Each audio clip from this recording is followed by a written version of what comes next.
E.L. Redwine is a writer of stories, prose, and poetry who resides in the lovely state of Michigan. Since 2007, Evelyn has been writing relatable poems and short stories that delve into the socially relevant ideas and concepts, using a variety of styles and points of view. You can find a selection of her writings on her website, elredwine.com.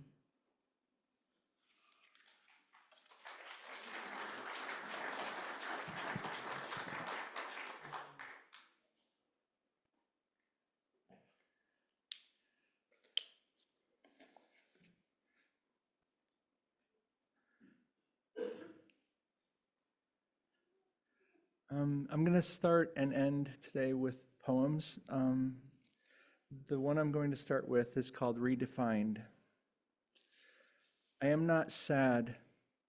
I am blue and warm like a fresh summer sky. I am not envious. I am green like a soft meadow and the trees we climbed in our youth. I am not angry. I am red like the flush in a child's cheeks as they sled down a hill on a brisk winter's day. I am not cowardly or weak. I am yellow like a sunflower that turns to the light and grows in strength. I am blue but not sad, green but lack envy, red without anger, and yellow yet brave and strong. I am not what your words declare me, and yet my life is full of color. Good morning. My name is Evelyn Redwine, and I'd like to wish a happy Palm Sunday to all those who observe this day. For those who have not met me, I was born with multiple intersex conditions. I was raised to be a man, but transitioned in November of 2023. I identify as a transgender woman. I'm a 27-year resident of Howell who has been deconstructing and rebuilding my faith and myself for the past 10 years.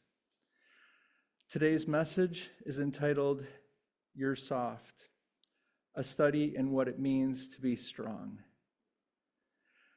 There's a narrative in our culture that's pushed on men and boys. It holds up an ideal man in terms of strength, physical, mental, and emotional. Men are expected to be hardworking, tough, resilient, soldiers, leaders, and to hold it all together, not show emotion because it's a sign of weakness, but to be in control, not only of themselves, but any situation they step into. That's a lot of weight to carry. In 2008, I started attending Celebrate Recovery meetings. For those of you who don't know, Celebrate Recovery spans the gamut of alcohol, drug addictions, also codependency, grief share, emotional healing, and things like that. It's if somebody's dealing with something, they can go and they can find a group to talk with and that will understand them, or at least somewhat. Anyway, getting back to this. I was told at the time that I was going to be placed in the men's anger group. It seems that the men's emotional healing group, it started out with 3 men and quickly dwindled down to 0. So they changed the name. They changed it to the men's anger group, and soon it had grown into a sizable group that had to be split in 2. So it shows how stigmatized talking about emotions is versus dealing with anger issues for men. The men in the group were and are kind to me. When I run into them, even post-transition, they're still kind to me. And everyone in there understood that emotions were the root cause of their anger, but may have felt uncomfortable with the outward appearance of being soft. They were kind, accepting, supportive of me and my journey. despite the fact that I was obviously quite different from them in some pretty substantial ways. When I would talk about my things, they were just kind and listened and had my back, which completely surprised me for a lot of very strong men. And it was amazing. There's a reason my tears flow at the part of a movie where a man sacrifices himself and dies for his family, a friend, or a stranger. It's because in that moment, he's chosen someone else's needs above his own. That is one of the strong and beautiful things about men. It's easy to choose ourselves when in a position where there's a price to pay. The movies teach us to come in guns blazing, fists swinging, and with the perfect put down waiting in the wings to be flawlessly executed with precision timing. But what would Jesus do? It's Palm Sunday today, and on Palm Sunday, the people praised Jesus' entry into Jerusalem with palm leaves and words of adoration. Yet Jesus didn't ride in on a chariot or on a great white steed. He chose to make his entrance on a humble donkey, the foal of a donkey. Earlier that same day, there was a grand parade for the Roman governor Pontius Pilate. This is something I just learned. When she was telling her story, I'm like, okay, I actually did learn something. Jesus entered Jerusalem from the east and Pilate from the west. Pilate rode a horse, symbolizing strength and war, whereas Jesus rode in on a donkey, which symbolized peace. The people shouted, "Hosanna! Blessed is the one who comes in the name of the Lord." I always thought Hosanna was a term of adoration, but I only recently learned that the original meaning was save me, save us. When they asked him to save them, they meant now. They wished to be saved from the unjust treatment that they and their people were enduring at the hands of the Roman government. They wanted him to perform a miracle that would topple their oppressors and set them free. But Jesus had other plans. Though he had the power to do just that, he chose a very different path. He chose selflessness. Instead of leading from a throne, he chose to serve those in need. He chose forgiveness instead of judgment, kindness when faced with cruelty, and compassion toward the unloved. In a similar way, the Buddha chose to let go of his wealth and instead chose a humble life of servitude, teaching his fellow people. Both men shed the things that could have given them power over others, strength and status in this world, instead choosing kindness and compassion. At times we may feel that there is no other choice than to fall in line with the world's ways. We've all heard people say that it's a dog-eat-dog world, or that we must kill or be killed. We need to stand up and fight back or they'll walk all over you. And that we should take an eye for an eye approach when someone hurts us or those we love. In the book of Matthew, chapter 5, Jesus said, "You heard that it was said, an eye for an eye and a tooth for a tooth. But I say to you, don't use violence to resist evil. Instead, when someone hits you on the right cheek, turn the other one towards him. When someone wants to sue you and take your shirt, let him have your cloak too. And when someone forces you to go 1 mile, go a second with him. Give to anyone who asks you, and don't refuse someone who wants to borrow from you. You heard it said, love your neighbor and hate your enemy. But I tell you, love your enemies. Pray for people who persecute you. Look at it like this. If you love those who love you, do you expect a special reward? I have found that it can be easier to lash out physically or emotionally when someone hurts me.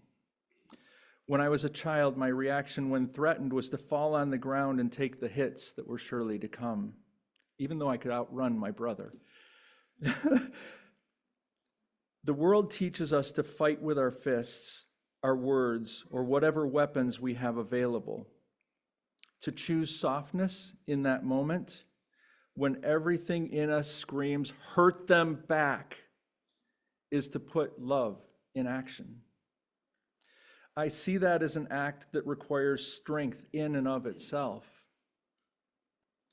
Choosing softness in spite of harshness that was shown to us in the past takes greater strength than throwing words or fists at our perceived enemy. To stop and listen when someone else is venting their fear and hurt is a brave act. Vulnerability actually takes guts. That is why I respected the men that sat at the table with me at Celebrate Recovery so much. We cannot expect ourselves to be perfect. I have my days.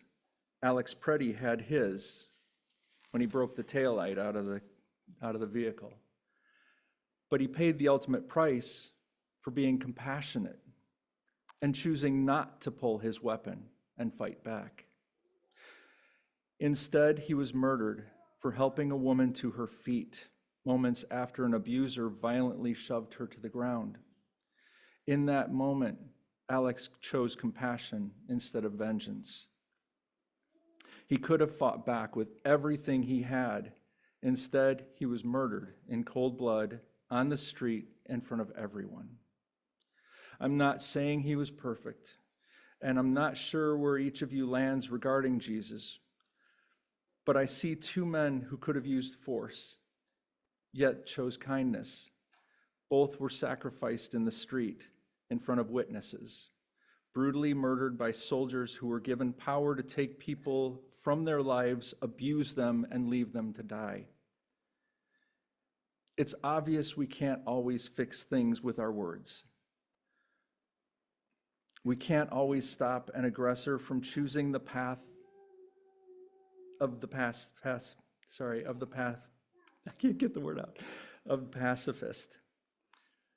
What we can do in those moments is choose who we want to be. The ICE agents that have been abusing people on our streets have an outward appearance of strength, but they lack the inner strength it takes to stand up for someone else when it may cost them everything. Many men put on a tough face in the presence of other men. They find themselves faking it out of fear of being called out as weak or worse yet, girly. I talk about these things because I've been there. I know what that's like when somebody comes up and they're all haughty and you match their energy, even though that might not be who you are inside. The thing is, men have emotions, but they're taught not to show them. It takes strength to be soft in a world that idolizes outward strength and aggression. Which is easier, to play John Wayne, John Wick, Frank Castle, that's the Punisher, and go down guns blazing in a vengeful fury, or to drop your guard, put down your fists, swallow your pride, and choose the path of selfless compassion no matter where it may lead? I believe it takes great inner strength and humility to choose to be soft in a hard world. I have another poem, and it's a long one. It's more of a story with little poetic pieces in it, and it is my story in a lot of ways. It contains a lot of imagery to get across ideas, and I hope that you're able to follow it. If you have questions on anything, you can always ask me. I'm an open book because I need to be, and this speaks to that. It's called I Was Soft. It's an age-old story, one that is not mine alone. It can be seen in many of the faces we pass on the street each day. It's easily discerned if you know what to look for. You see, many others have walked this same road, dwelt in a house of similar construction. A childhood room, curtains drawn, they sit in the dark, back pressed against the door, ever bracing for.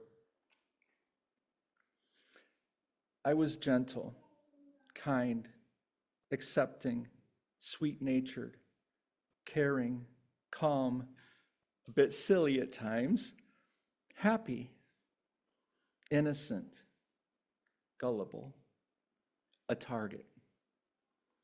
And now I was their target. They told me, you have to stand up for yourself. You can't do that. You are such a... You have to be willing to fight. That's what they said.